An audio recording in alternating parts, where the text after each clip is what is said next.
et tous et bienvenue sur la chaîne de podcast du comité de réanimation de la SFAR, Société française d'anesthésie-réanimation. Nous sommes ravis de vous accueillir pour cet épisode de la série thématique, une série à la rencontre des experts de la SFAR pour aborder des sujets d'actualité en réanimation. Nous recevons aujourd'hui le professeur Rosé pour discuter de la détresse respiratoire du patient BPCO. Professeur Rosé, je vous remercie d'avoir accepté notre invitation et je commence par une première question sous forme un petit peu d'un cas clinique qui est la suivante. Je reçois un patient BPCO en détresse respiratoire. Quel traitement médicamenteux spécifique de l'exacerbation de BPCO dois-je initier ?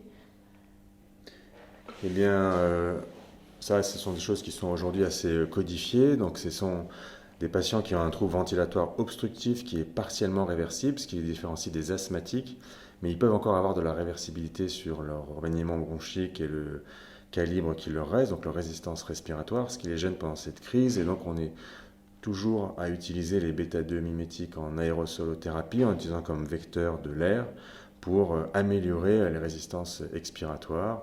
On peut associer à ça aussi des anticholinergiques avec comme limite parfois de se dire que ça va avoir un effet sur les sécrétions bronchiques qui peuvent les assécher. Donc ça, on fera un peu attention. Mais aujourd'hui, les systèmes d'humidification des patients sont quand même bien optimisés, que ce soit quand ils auront des séances de VNI ou si besoin en ventilation spontanée. On garde donc toujours ces bêta-2 mimétiques.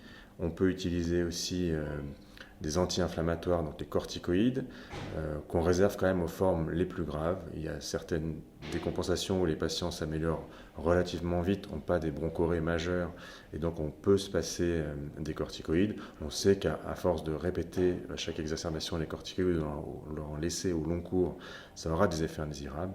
Les études sur les BPCO qui viennent aux urgences montrent bien que des déséquilibres glycémiques ou à force d'avoir de la corticothérapie, on va avoir une atrophie des muscles, des tissus, ça peut avoir une atteinte sur le diaphragme. Donc, on évitera d'en mettre tout le temps. Si on doit en mettre, on en met sur courte durée, donc plutôt 5 jours, et entre 30 et 50 mg de cortisone. On a un petit effet sur la vitesse de récupération et sur une amélioration de la PO2, mais voilà, ça ne doit pas forcément être systématique. On associe à ça la prévention de l'embolie pulmonaire et des thromboses veineuses, puisque dans les méta-analyses, on retrouve autour de 10% de fréquence d'embolie pulmonaire dans leur décompensation, et donc on utilise des HBPM à dose préventive. Ensuite, bien sûr, le traitement de la cause, si on pense qu'elle est infectieuse, avec une hyperleucocytose et de la fièvre ou une image radiologique, on peut traiter ces patients, ils peuvent avoir une pneumonie communautaire, donc l'antibiothérapie est à discuter, mais elle n'est pas systématique, puisque certaines décompensations peuvent être environnementales et pas sur des causes infectieuses. Enfin, c'est bien de regarder sur les bilans qu'on est bien au niveau du phosphore, parce qu'on a besoin pour la dépense calorique, l'utilisation du diaphragme en termes d'ATP, le magnésium, et puis on n'aime pas que ces patients soient anémiques, puisqu'ils sont plutôt polyglobuliques pour compenser leur insuffisance respiratoire chronique et leur hypoxémie, et donc il faut penser à regarder s'ils n'ont pas une anémie qui pourrait elle aussi expliquer parfois une décompensation sur un saignement ailleurs, chronique, digestif ou autre. Donc voilà pour les principaux traitements qu'on met en place. Et après, d'un point de vue médicamenteux et dans des traitements non médicamenteux qu'on pourrait avoir besoin de faire, ce serait de vérifier que ce ne soit pas un pneumothorax, ce n'est pas un drain à mettre ou une décompensation de cet ordre. Très bien, je vous remercie, c'est très clair. Et si je dois ventiler mon patient, est-ce que vous pouvez nous donner un petit peu des guidelines sur la ventilation non invasive et invasive ?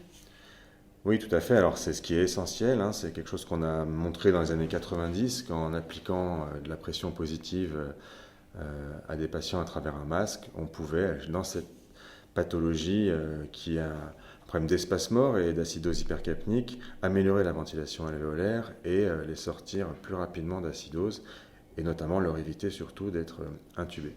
Donc la ventilation non invasive, elle est essentielle, c'est une des pierres angulaires de leur prise en charge. Elle se fait au moins par une première séance quand on les voit arriver aux urgences pour voir un petit peu si on peut les améliorer ou pas rapidement. Donc on va les évaluer dans ce cadre-là. Et ce qui est important déjà, c'est d'utiliser un masque, donc une interface qui est plutôt adaptée au faciès du patient. Alors on peut avoir des patients avec des joues creuses, avec de la barbe, avec des dents, pas de dents. Donc il faut être capable de s'adapter. C'est un des prérequis pour qu'on soit efficace. Donc un masque à la bonne taille, on utilise quand même le plus souvent des masques faciaux en première intention. Et puis après, les réglages du ventilateur. Donc le mode utilisé, alors même s'il en existe plusieurs, c'est la ventilation spontanée avec aide inspiratoire. Ça reste la référence.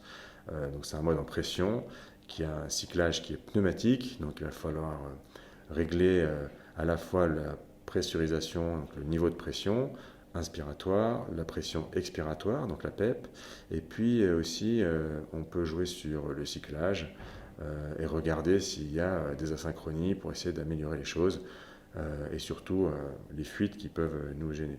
Donc ce qu'il faut se dire, c'est qu'un patient qui est BPCO, il est en acidose respiratoire, il n'a aucune raison sous assistance d'avoir des fréquences basses respiratoires, sauf si la cause, le facteur déclenchant est une prise de toxiques ou de benzodiazépine et qu'il est en syndrome d'hypoventilation. Mais sinon, donc ça c'est assez fréquent de regarder, et si on a un patient qui a par exemple 15 de fréquence, se dire qu'il y a peut-être beaucoup d'efforts qui sont dits inefficaces, c'est-à-dire que l'autopep, donc le trapping d'air qu'il a en fin d'expiration, parce qu'il est obligé d'expirer à travers des bronches qui sont résistives, donc il a du mal à expirer complètement son volume, il lui reste de la pression dans les alvéoles en fin d'expiration, ce qu'on appelle l'autopep, et cette pression qu'il doit vaincre pour réinspirer, parfois il n'y arrive pas à contracter son diaphragme suffisamment pour créer une dépression qui déclenche un trigger sur le ventilateur. Et ce sont ça les efforts inefficaces. Et ils sont essentiellement liés au fait qu'il y a trop d'inflation dynamique. Et cette inflation dynamique, elle est directement liée au volume courant. Donc on a des patients qui sont hypercapniques et en acidose. On aimerait augmenter la ventilation pour très vite diminuer cette acidose hypercapnique. Et cette hypercapnie, elle est effectivement liée à la ventilation alvéolaire. Mais si on met trop de volume, il ne va pas réussir à les expirer, donc trop de pression, et du coup, il va avoir ces efforts inefficaces. Donc il aura une dépense calorique pour faire un cycle respiratoire sans que celui-ci soit déclenché et donc évacue du CO2. Donc c'est une perte d'efficacité. Donc la première chose, c'est d'éviter qu'ils aient des volumes courants très élevés, 8, 9, 10, 12 ml/kg. Ils sont en acidose, donc ils peuvent respirer de manière intense, mais ils ont quand même un déficit de force. Et par contre, voilà, si on leur met 15 d'aide et qu'il y a une fréquence basse, c'est qu'il y a beaucoup d'efforts inefficaces. Donc il faut regarder le volume courant et cibler 6, 7 ml/kg. On va voir la fréquence qui augmente quand on baisse la pression d'insufflation. Et c'est lié au fait que ce n'est pas que le patient va moins bien, c'est qu'il y a de moins en moins d'efforts inefficaces et qu'on est finalement de plus en plus efficace. La fréquence du ventilateur redevient la fréquence neurale du patient. Donc ça, c'est un des premiers points importants sur la VNI, de ne pas faire trop de volume. Et on peut aussi, surtout quand ils sont avec des cycles respiratoires un peu trop longs, ce qu'on appelle des TI en excès, on peut aussi baisser le cyclage.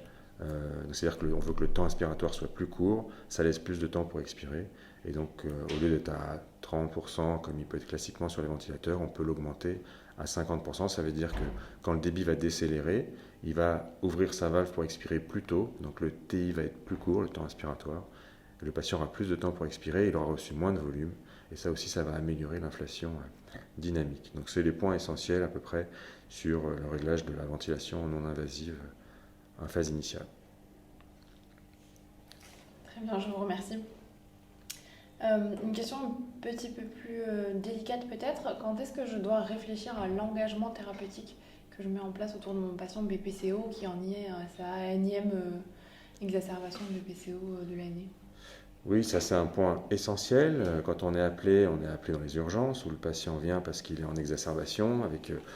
Nous, on nous sollicite non pas les pneumologues parce qu'il y a une acidose respiratoire manifeste avec des signes de détresse respiratoire, donc du tirage, un patient qui n'est pas bien.